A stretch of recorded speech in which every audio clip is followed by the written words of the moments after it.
এই কাଦুଅ ପଚପଚ ରାସ୍ତା ଆଉ ରାସ୍ତା ମଝିରେ 5-6 ଫୁଟ ଗାତ ଦେଖିକି ଆପଣ କ'ଣ ଭାବୁଛନ୍ତି? କ'ଣ ଭାବୁଛନ୍ତି ଆଜ୍ଞା? ଆମର ମାଟିର ପୁଅ ଆଜ୍ଞା ମୁଖ୍ୟମନ୍ତ୍ରୀ, ଆମର ପାଠୁଆ MLA ଆଜ୍ଞା ବର୍ଷେ ଭିତରେ ଆଜ୍ଞା ରାଜ୍ୟ ସାରା ଆଜ୍ଞା କଲର କରିଦେଇଛନ୍ତି। ତାଙ୍କ ପାଖରେ ଆଜ୍ଞା ଫୁର୍ସତ ହେଇନି, ବର୍ଷେ ପରେ ସବୁ ଗୁଡ଼ା ଆଜ୍ଞା କାମ ହବ। ତାପରେ ଆଜ୍ଞା ଆମ ମୁଖ୍ୟମନ୍ତ୍ରୀ ଆଜ୍ଞା ଆମ ପାଇଁ କାମ ନ କଲେ କ'ଣ ହେଲା? ଆମ ପାଇଁ ମଝି ଡଗର ପାରିକି ଚିକଣ ହେଇକି ଫଟୋ ଉଠେଇଦେଲେ ଆମ ଦିଲ ଖୁସ। ଆଉ ଆମର ପାଠୁଆ MLA କ'ଣ ଆଜ୍ଞା ସେ ମାନେ ଡାକ୍ତରଖାନାରେ ରହି ରହି ଆଜ୍ଞା ସେ ମାନେ MLA ହେଇଯାଇଛନ୍ତି। ରାଜ୍ୟ କଥା ବୁଝିବା ପାଇଁ, ନିଜ ନିର୍ବାଚନ ମଣ୍ଡଳୀ କଥା ବୁଝିବା ପାଇଁ ଟିକେ ଫୁର୍ସତ ହେଇନି। ଆପଣ ଟିକେ ଅପେକ୍ଷା କରନ୍ତୁ। କ'ଣ ଅଛି ଆଜ୍ଞା, ଆମ କେନ୍ଦୁଝରିଆ ଲୋକ ଆଜ୍ଞା ବଣୁଆ ପାହାଡ଼ ଲୋକ, ଆମେ ଆଜ୍ଞା ପାହାଡ଼ରେ ଚାଲିବା ଲୋକ।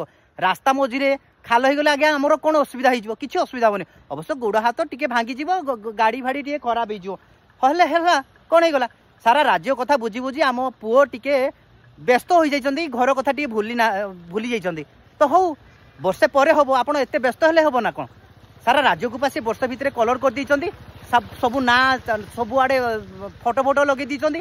ଆପଣ ଟିକେ ଧୈର୍ଯ୍ୟ ଧରିବେ, ଟିକେ ଧରୁନାହାନ୍ତି, ରାସ୍ତା ଗୁଡ଼ାକ ଧରୁନାହାନ୍ତି, କେତେ ଯେଉଁ ଗାଡ଼ି ଗୁଡ଼ାକ କେତେ ଆସ୍ତେ ଆସ୍ତେ ଆସୁଛି। ତ ଏଥିରେ ଅସୁବିଧା କିଛି ନାହିଁ ଆଜ୍ଞା। ଆମ କେନ୍ଦୁଝରିଆ ଲୋକ ଆଜ୍ଞା ହାଣ୍ଡିଆ ପିଇଦେଲେ ଆମର ଆଜ୍ଞା କଥା ସରିଲା। ବଣ ପାହାଡ଼ରେ ଚାଲିବା ଲୋକ, ଆମର ଆଜ୍ଞା ପିଚୁ ରାସ୍ତା କ'ଣ ଦରକାର ହବ କହିଲେ?